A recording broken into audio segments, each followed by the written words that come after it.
జయ శ్రీమన్నారాయణ. శ్రీమతే రామానుజాయ నమః. కృష్ణం వందే జగద్గురుం. సర్వధర్మాన్ పరిత్యజ్య మామేకం శరణం వ్రజ. అహం త్వా సర్వపాపేభ్యో మోక్షయిష్యామి మా శుచ. భారద్వాజకులంబోధి చంద్రం శ్రీపురుషోత్తమం వేదాంతో భయని తత్వార్థ జ్ఞానదం గురుమాశ్రయే. కృష్ణం వందే జగద్గురుం. మనం శ్రీమద్ భాగవతంలో ద్వితీయ స్కందంలో అధ్యాయం 3లో 24 దగ్గరికి వచ్చాం. తదస్మసారం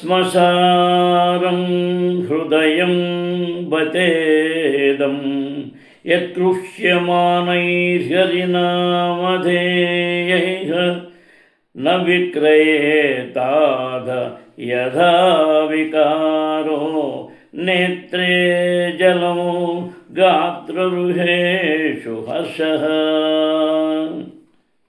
మనుజుడు ఏకాగ్రతతో పవిత్ర హరినామమును కీర్తించినప్పటికీ ఏ హృదయము హర్షముచే కనులయందు ఆశ్రువులను రోమాంచమును కలిగించక మార్పురహితముగాను అది నెక్కముగా ఉక్కుతో తయారు చేయబడినదై ఉన్నది.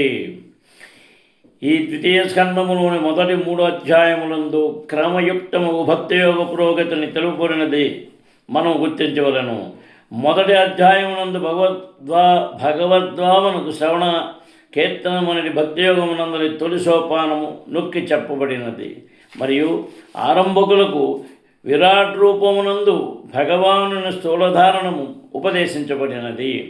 భగవానుని అట్టి స్థూల భావన ద్వారా అతని శక్తి వ్యక్తీకరణ ద్వారా మనుజుడు తన మనస్సును ఇంద్రియములను ఆధ్యాత్మికమునొచ్చుకొనగలిగి క్రమముగా మనస్సును విష్ణు భగవానునిపై కేంద్రీకరించగలరు.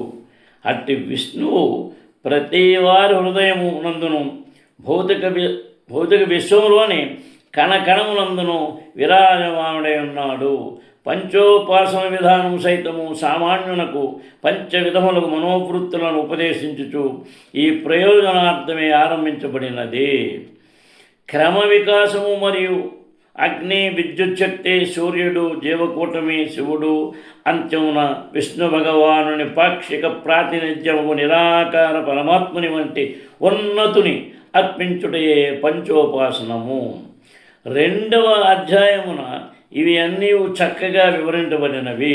ఇక 3వ అధ్యాయమున విష్ణువునకు అత్యంత స్థితికి వాస్తవముగా అరుదించిన పిమ్మట కలిగడి తదుపరి పురోగతి వర్ణింపబడినది. విష్ణు అర్చనములోని పరిపక్వ స్థితి హృదయ పరివర్తనముగా ఇచ్చట తెలుపబడినది. ఈ ఆధ్యాత్మిక జ్ఞానము సముపార్జనమంతయు శ్రీకృష్ణ భగవానితో గల నిత్య సంబంధ విషయమున సేవకునిగా జీవుని హృదయమును మార్చుట ఎందే లక్షింపబడి ఉన్నది. అట్టి సేవయే అతని శాశ్వత సహజ స్థితి అన్నది.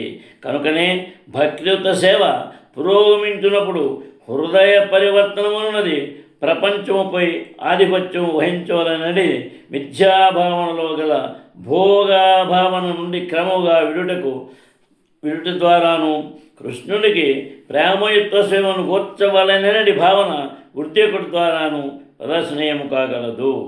విధిపూర్వకమగు భక్తి దేహాంగములతో చేయబడు నిర్మిత భక్తి సేవ పూర్వమే వివరించబడినట్లు నయనములు, కర్ణములు, నాసిక, పాదములతో చేయబడు భక్తి ఇచ్చిన మనస్సంబంధమున నొక్కి వక్కాణించబడుతున్నది. అట్టి మనస్సే సమస్త దేహకర్మలకు ప్రేరణ అయి ఉన్నది. కనుక నియమతముకు భక్తియుత సేవను నిర్వహించడం ద్వారా హృదయ పరివర్తనము మనుజుడు ప్రదర్శింపవలసి ఉన్నది. అటువంటి మార్పు లేనిచో అట్టి హృదయమును ఉక్కుతో చేయబడిన దానిగా భావింపవచ్చును. పవిత్ర హరినామమును కీర్తించినప్పుడు అది కరుగకపోతే అందులకు కారణము. శ్రవణకీర్తనములను అనునవి భక్తియుత కర్మలను నిర్వహించుటయందు ప్రధాన సూత్రములని మనం సర్వదా జ్ఞప్తి ఎందు ఉంచుకొనవలెను. వాటిని చక్కగా నిర్వహించినప్పుడు ఆనంద బాష్పములు, రోమాంచం వంటి చిహ్నములతో హర్షాతిరేకము కలుగదు. ఇవి భావస్థితి యొక్క సహజ పరిణామములు మరియు ప్రాథమిక లక్షణములు అయి ఉన్నవి. మనుజుడు పూర్ణ ప్రేమ స్థాయికి భగవత్ప్రేమ చేరుటకు పూర్వము అట్టి స్థితి సంభవింపగలదు. నిరంతర హరినామ సంకీర్తనములు జరిపిన పిమ్మటయు అట్టి పరిణామం కలుగనిచో అపరాధముల కారణమునని అది సంభవించినదని గుర్తెరుగవలెను. సందర్భము అను రచనల అభిప్రాయం ఇదియే. పవిత్రైన నామమును కీర్తింట ఆరంభించినప్పుడు భక్తుడు దశవిధ నామపరాధములను జాగరూకతతో నివారించినచో అశ్రువులు రోమాంచము ద్వారా విరహభావములు దర్శనీయములు కాజాలవు.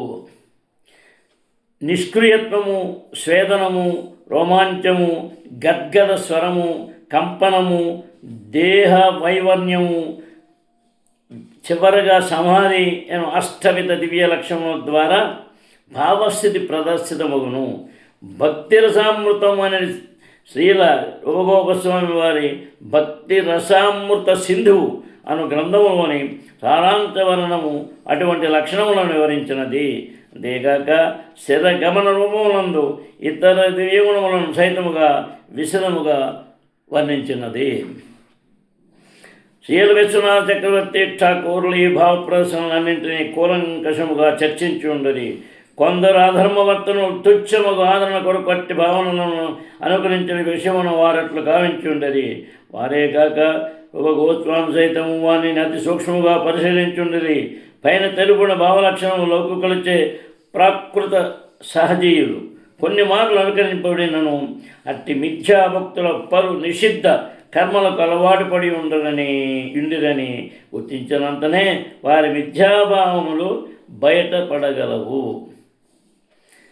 భక్తుని చిహ్నములతో అలంకృతుడైనప్పటికీ మనుజుడు పొగత్రాగుటకు, మద్యపానము లేదా ఇతర అవివాహిక సంబంధమును అలవాటు పడినప్పుడు పైన తెలుపున భావలక్షణములు కలిగి ఉండజాలడు. కానీ కొన్ని మార్లు అట్టి లక్షణములకు మూర్ఖముగా అనుకరింపబడుట జరుగునందున విశ్వనాథ చక్రవర్తి అటు మానవాళ్ళ అనుకారులకు పాషాణ హృదయములను నిందించి ఉన్నారు. కొన్ని మార్లు వారు అటు దివ్యలక్షణములచే ప్రభావితులను ఆగుచుందురు.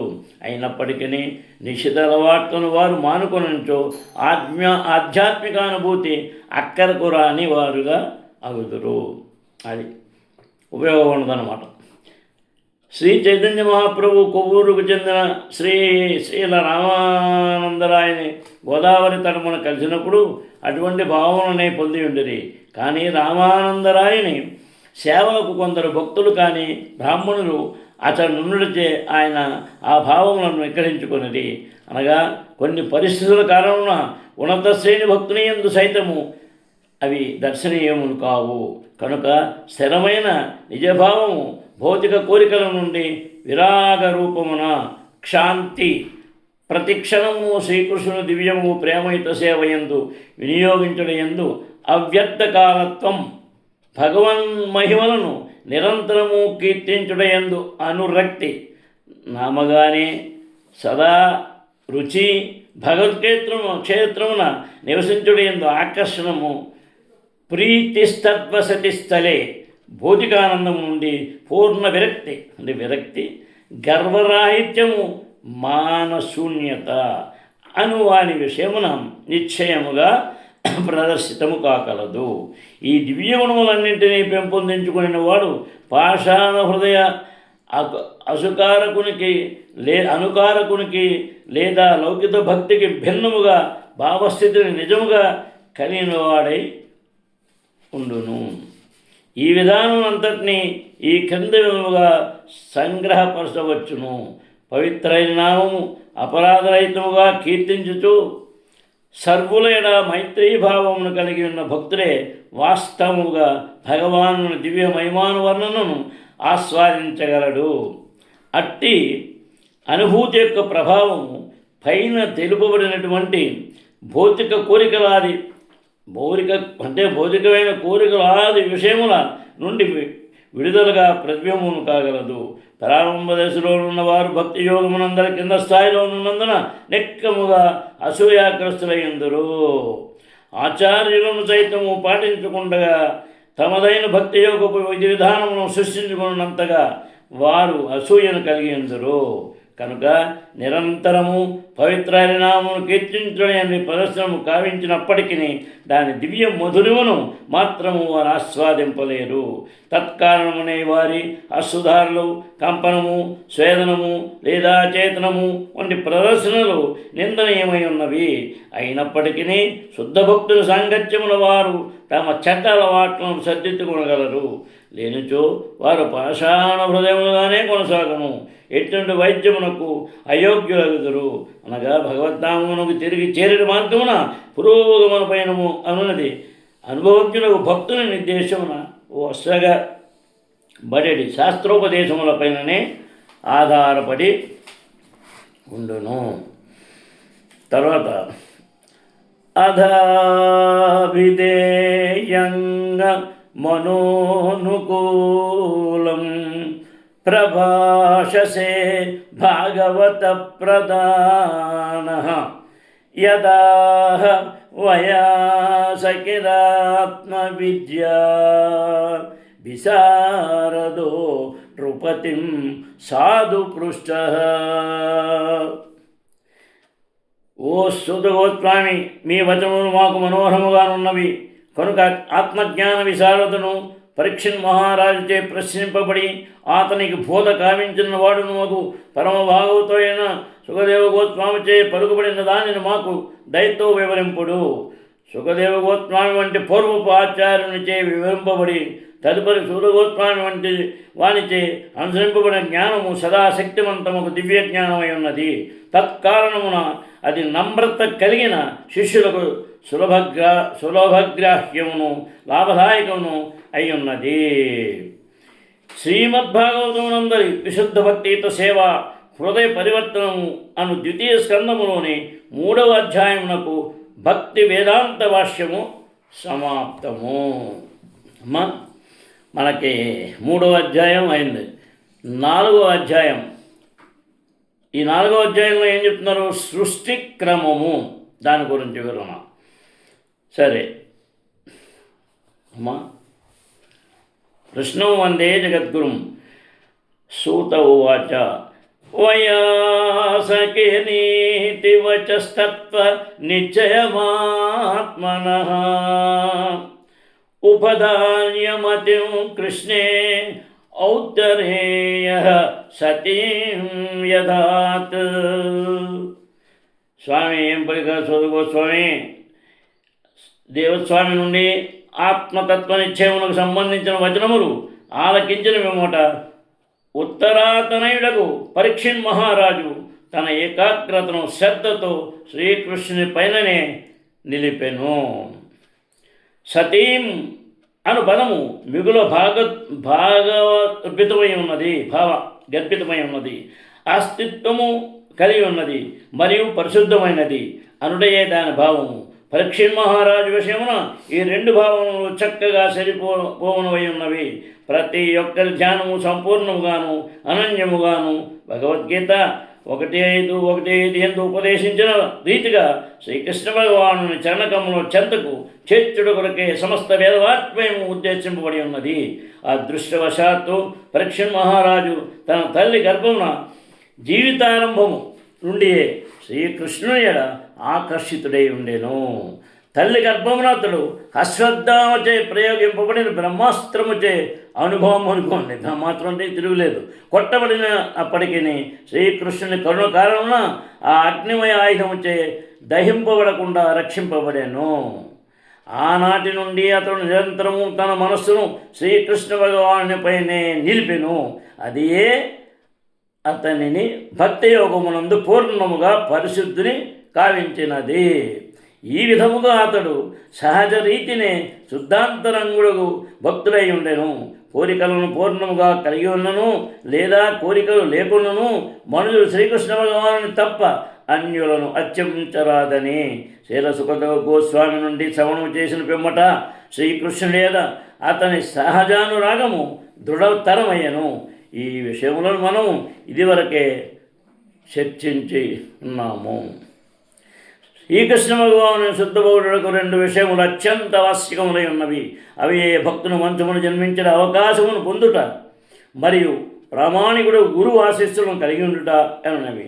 శ్రీకృష్ణుని కరుణచే పరీక్షిత్ మహారాజు ఆ 2 అవకాశములను కలిగి ఉండను. అతడు పాండవుల వంటి మహాభక్తుల వంశమున జన్మించెను. పాండవుల వంశమును కొనసాగించుటకును వారిపై ప్రత్యేక కరుణను చూపుటకును దేవదేవుడు పరీక్షిత్ మహారాజును ప్రత్యేకించి రక్షించెను.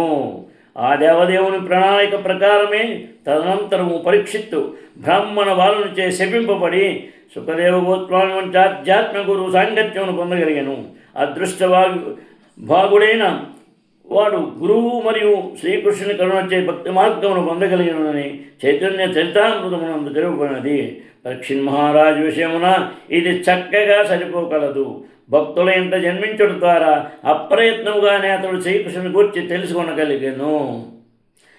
ఆ విధముగా తెలిసిన పిమ్మట అతడు ఆ దేవదేవుని నిరంతరము స్మరించెను. తత్కారణముగా పూర్ణ ఆత్మతత్వజ్ఞానము కలిగిన భక్తుడు సుఖదేవ గోస్వామి సాంగత్యమును కలిగించడం ద్వారా శ్రీకృష్ణ భగవానుడు ఆ రాజునకు భక్తియుత సేవ పురోభివృద్ధికి మరింత అవకాశము వసగెను.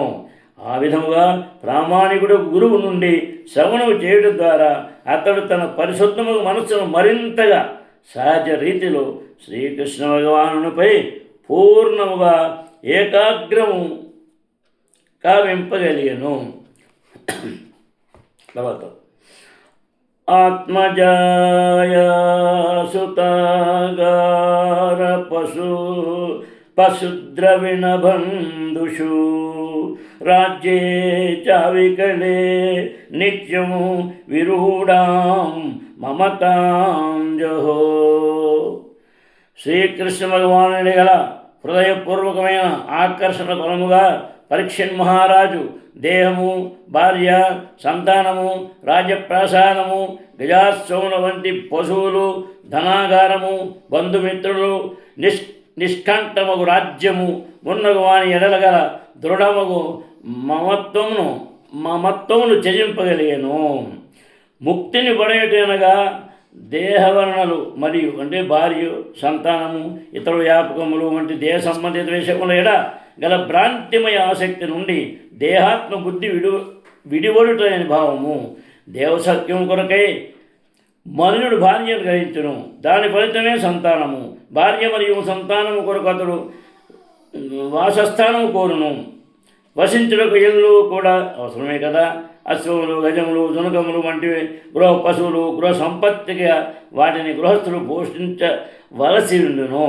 నవనాగరికత ఎందు అశ్వములు, గజములు స్థానంలో అత్యంత గట్టి శక్తి కలిగిన కార్లు మరియు ఇతర వాహనములు చేరి ఉన్నవి. అది అంటే ఆ పూర్వంలో పరిపాలనలో రాజ్య పరిపాలనలో ఉండే మనుషులు వాళ్ళ ప్రవర్తనకి వాళ్ళకి తగినట్టుగా. మరి ఇప్పుడు అలా కాదు కదా. ఆ గజముల ఆస్థానం వస్తువులు అన్నీ అయిపోయి ఇప్పుడు ఏ రకంగా ఉన్నాయి, ఇతర వాహనాలు ఏ రకంగా వచ్చాయి. గృహకలాపములకు చక్కగా అంటే నిర్మించుటకు మంచిగా చేసుకునే ఇల్లు కన్స్ట్రక్షన్ మనం చేయాలి కదా. అతడు ధనమూర్తి చేసుకునేవాళ్ళను. ధనాగారం కూర్చి సావధానుడై ఉండవలెను. భౌతిక సంపత్తులను ప్రదర్శించుటకు బంధుమిత్రులతో చక్కని సంబంధ వ్యవహారమును కొనసాగించవలను. అంతేగాక హోదాను నిలుపుకుంటేందును జాగరూకుడై ఉండవలను.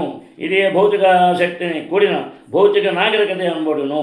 పైన తెలుగునేటువంటి సమస్త భౌతిక శక్తులను త్రోసిపుచ్చుడే కృష్ణ భక్తి అన్న దాని భావము. శ్రీకృష్ణ భగవానుని కరుణచే పరీక్షిత్ మహారాజుకు సమస్త భౌతిక సౌకర్యములు కలతలైనటువంటి రాజపదవిని అనుభవించగలిగిన నిష్కంటకముకు రాజ్యము లభించి ఉండేను. మరి అన్నీ చేశారు ఆయన. కానీ భగవత్కరుణ చేతడు సమస్త భౌతిక ఆసక్తిని విడువగలిగాను. ఎంత చక్కగా నివర్తించాడో చేయవలసిన పనులు. స్వధర్మ ఆచరణ కూడా పరధర్మం అని రాజైన కూడా ఎలా ఉంటాడు, రాజుని బట్టి అన్నీ ఉంటాయి. అంచేత అంత చక్కగా ఉండి అదే విషయాన్ని ఈ భగవత్కరుణ ఉండడం వల్ల భౌతికాసక్తిని విడవగలేను. అంటే దేహం మీద ఉండేవన్నీ కూడా అన్ని అనుభవించి అయిపోయి ఇంకా ఆయన కావాల్సింది పంచిపెట్టడం, ఉన్నంతకాలం పంచిపెట్టడం. విశుద్ధ భక్తుని నైజ విధియే. శ్రీకృష్ణ భగవానుడి భక్తునిగా తన సహజ అనురాగ కారణమున పరీక్షిత్ మహారాజు రాజకార్యములనన్నింటినీ ఆ దేవదేవుని పక్షముననే సదా నిర్వహించుచుండెను. మహారాజుగా పరిపాలించిన కాలం ప్రతిరోజు ఆయన చేసేది ఏ రోజు ఏ రకంగా చేస్తున్నామో చేసే అన్ని స్వామివారికి వినియోగించడమే. రూపాయి ఇచ్చినా రూపాయి ఖర్చు.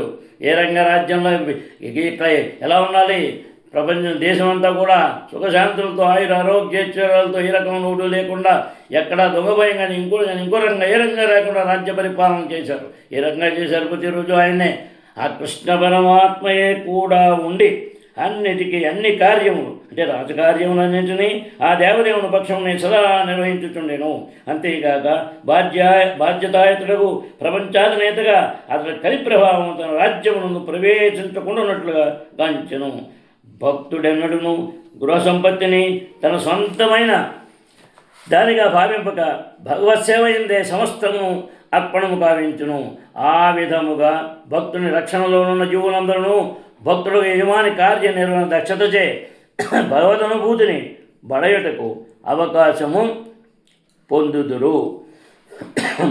తర్వాత గృహ సంపత్తి ఎడ ఆసక్తి మరియు కృష్ణుని ఎడ ఆసక్తి వాని నడుమ పొత్తు కుదరదు. అందు ఒక ఆసక్తి తమో మార్గము కాగా రెండవది జ్యోతిర్మార్గమై ఉన్నది. వెలుగున్న చోటు అంధకారం ఉండదు, అంధకారం ఉన్న చోట వెలుగు లేదని భావము. కానీ నిష్ఠాతుడైన భక్తుడు భగవత్ సేవ ద్వారా ప్రతి దానిని జ్యోతిర్మార్గమునకు మరల్చగలడు. పాండవులే దీనికి చక్కని ఉపమానము. ధర్మరాజు మరియు అతని వంటి గృహస్థులు నామమాత్రిక భౌతిక సంపత్తిని భగవత్ సేవతో జోడించడం ద్వారా ప్రతి దానిని వెలుగు వైపునకు మరచగలరు. కానీ ఆ విధముగా ప్రతి దానిని భగవత్ సేవకు మళ్లించుట నిర్బంధ కృష్ణ సంబంధే. ఎందు శిక్షను పొందినవాడు లేదా ఆ విధముగా చేయజాలని వాడు కృష్ణమహిమలను శ్రవణకీర్తనలు కావించుటకు యోగ్యతను బడేటకు పూర్వము సమస్త భౌతిక సంబంధములను విడనాడవలెను. అనగా పరీక్షిత్ మహారాజు వలె సుఖదేవ గోస్వామి వంటి యోగ్యుడు మహాత్ముల నుండి శ్రీమద్ భాగవతమును శ్రద్ధతో ఒక్కరోజైనా నువ్వు శ్రవణం చేసిన వాడు భౌతిక విషయముల సంబంధమును విడనాడగలడు. పరీక్షిత్ మహారాజును అనుకరించుచు వ్యాపార ధోరణి గల వారి నుండి శ్రీమద్ భాగవతమును 700 సంవత్సరములు శ్రవణము చేసినను ఉపయోగం ఏమాత్రము ఉండదు. కుటుంబ ఖర్చులను భరించుటకు శ్రీమద్ భాగవతమును మార్గముగా ఎన్నుకొనుట భగవానుని చరణ కమలముల అతి ఘోరమైన నామపరారాధమై ఉన్నది.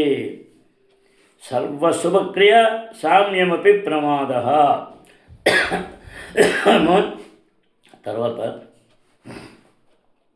ప్రపంచే మమేవార్థం యన్మాం పృచ్ఛద సత్తమా కృష్ణాశుభావశ్రవణే శ్రద్ధదానో మహామనా సంస్థాం విజ్ఞాయ సన్యస్య కర్మత్రైవర్గికం చ యత్ వాసుదేవే భగవతి ఆత్మభావం దృఢం గతః అన్నారు. ఓ ఋషివరులారా, శ్రీకృష్ణ భగవాను చింతన ఎందు సదా లగ్నమై ఉండే మహాత్ములకు పరీక్షిత్ మహారాజు ఆసన్నమైన తన మృత్యువు నెరిగి ధర్మార్థ కామాది సర్వవిధ కామ్య కర్మలను ప్రత్యజించను. ఆ విధముగా అతడు తన సహజ కృష్ణప్రేమ యందు స్థిరముగా నెలకొని మీరు నన్ను అడుగుతున్న చన్నముగా ఈ ప్రశ్నలన్నింటినీ అడిగెను. భౌతిక జగమునందు జీవన సంఘర్షణ కావించే బద్ధజీవులకు ధర్మము, అర్థము, కామము అనే 3 కర్మలు సాధారణంగా ఆకర్షణీయములై ఉండును. వేదములందరూ ఇవ్వబడిన అట్టి నియమిత కర్మలు కర్మకాండైన పిలువబడను. ప్రస్తుత జన్మమునందును తదుపరి జన్మమునందును భౌతిక పురోగతి నిర్మించడం కొరకు గృహస్థులు ఆ నియమములను అనుసరించవలెను. జనులలో అధిక శాతం అట్టి కర్మలచే ఆకర్షితులైందురు. నేటి భగవద్రహిత నాగరిక కర్మలందును జనులు ధర్మచింతనం ఏమాత్రము లేక ఆర్థికాభివృద్ధి ఇంద్రియభోగము పట్ల అనురక్తులై ఉన్నారు. ప్రపంచ చక్రవర్తిగా పరీక్షణ్ మహారాజు అటువంటి వైదిక కర్మకాండీయ విధులను నిర్వహించవలసి వచ్చను. కానీ సుఖదేవ గోత్వాలతో కలిగినట్టు కొద్దిపాటి సాంగత్యంచే అతడు పురుషోత్తముడకు వాసుదేవుడు శ్రీకృష్ణ భగవానుడే ఎవరి ఎడనైతే అతడు జన్మ మొదలుగా సహజ ప్రేమను కలిగి ఉండెనో సర్వస్వమని పూర్ణముగా అవగతము చేసుకొనగలిగాను. ఆ విధముగా అతడు సమస్త వైదిక కర్మకాండే కర్మలను త్యజించి ఆ దేవదేవుని అందే మనస్సును స్థిరముగా నిలిపెను. ఇట్టి పూర్ణమత్త స్థితిని జ్ఞాని బహుజన్మల పిదవనే పొందగలుగును. ముక్తి కొరకై యత్నించినటువంటి జ్ఞానులు కామ్య కర్మల కర్మను వేలాది రెట్లు ఉత్తములు. ఇట్టి లక్షలాది జ్ఞానంలో ఒకానుడు మాత్రమే వాస్తవమునకు ముక్తిని బయటగలుగును. అటువంటి లక్షలాది ముక్త పురుషులలో శ్రీకృష్ణ భగవాను జనకములందు మనస్సును స్థిరముగా లగ్నం చేసిన వాడు అతి దుర్లభముగా గోచరించును. ఈ విషయమును ఆ దేవదేవుడే స్వయంగా భగవద్గీత 7:1-9 యందు ప్రకటించి ఉన్నారు. పరీక్షణ్ మహారాజు ఇచ్చట మహామనాహ అను పదంతో ప్రత్యేకముగా యోగ్యత కల్పించినాడు. ఆ పదము అతనిని భగవద్గీత యందు వర్ణింపబడిన మహాత్ములతో సమాన స్థాయిలో నిలిపినది. తరువాత కాలమునందు అటువంటి మహాత్ములు పలువురు ఉద్భవించి ఉన్నది. వారు సమస్త కర్మకాండీయ భావనలను త్యజించి దేవదేవుడైన శ్రీకృష్ణుని పైననే సంపూర్ణముగా ఆధారపడిరి. స్వయంగా శ్రీకృష్ణుడే ఆయన శ్రీ చైతన్య మహాప్రభుత్వం శిక్షాష్టకం 8 నందు ఈ క్రింద విధముగా బోధించింది. అంటే మనం మరి కాలాతీతం కనుక చూసుకుని ఒకటి చెప్పుకున్నాం. అందులో అశ్లిష్యవా పదరతాం పినశ్చు మాం అదర్శనాన్ మర్మహతాం కరోతు వా యథా తథా వాభిదధాతు లంబటో మత్ప్రాణనాథాస్తు నయేమనాపన. పలువురు భక్తులకు అంటే స్త్రీలు ప్రియతముడైన శ్రీకృష్ణ భగవానుడు సంపూర్ణ శరణాగతైన ఈ దాసిని ఆలింగనం కూనినను లేదా తన పాదములతో త్రొక్కివేసినను లేదా దీర్ఘకాలం దర్శనమసగక హృదయమును ముక్కలు చేసినను అతడే నా ప్రాణనాథుడు. అలాగా ఈ విధముగా పలికిరి. ఎలాగా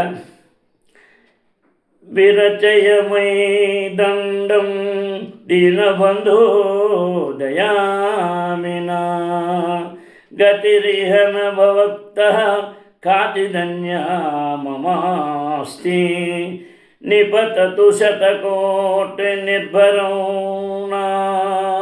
నవంబః తదిపి కిల పయోదః సూయతే చాతకేన. ఓ దీనబంధు, నీకు నచ్చిన విధముగా నాయుడు వర్తింపుము. నీవు కరుణ వసగినను లేదా శిక్షణను కూర్చునను ఈ జగమును నిన్ను తప్ప అన్యును నేను గాంచను. వర్షము కురిపించినను లేదా పిడుగులను దాల్చినను చాతక పక్షి మేఘములచే సదా ప్రార్థించును. శ్రీ చైతన్య మహాప్రభు వారి గురువైన శ్రీల మాధవేంద్రపురి ఈ క్రింది వచనముల ద్వారా సమస్త కర్మకాండీ విధుల నుండి సెలవు పుచ్చుకొని ఉన్నారు. అమ్మా చేత మనం ఇక్కడ ఆపి తర్వాత రేపు చెప్పుకున్నాం. తర్వాత అది చేత ఈరోజు మనకి ఈ భాగవతంలో ద్వితీయ స్కంధంలో అధ్యాయం 4లో మనం ఇప్పటిదాకా ఒకసారి చెప్పుకున్నాం. 4లో అంటే 3, 4 వస్తుంది. కాకపోతే ఇందులో మరలా రేపు మనం ఇచ్చేసుకున్నాము. జై శ్రీమన్నారాయణం. శ్రీమతే రామానుజాయ నమః. కృష్ణం వందే జగద్గురుం. శ్రీకాంతాయ కళ్యాణ నిధే నిదర్దినాం శ్రీవేంకటనివాసాయ శ్రీనివాసాయ మంగళం. అమ్మా సర్వే జనా సుఖినో భవంతు. కృష్ణం వందే జగద్గురుం.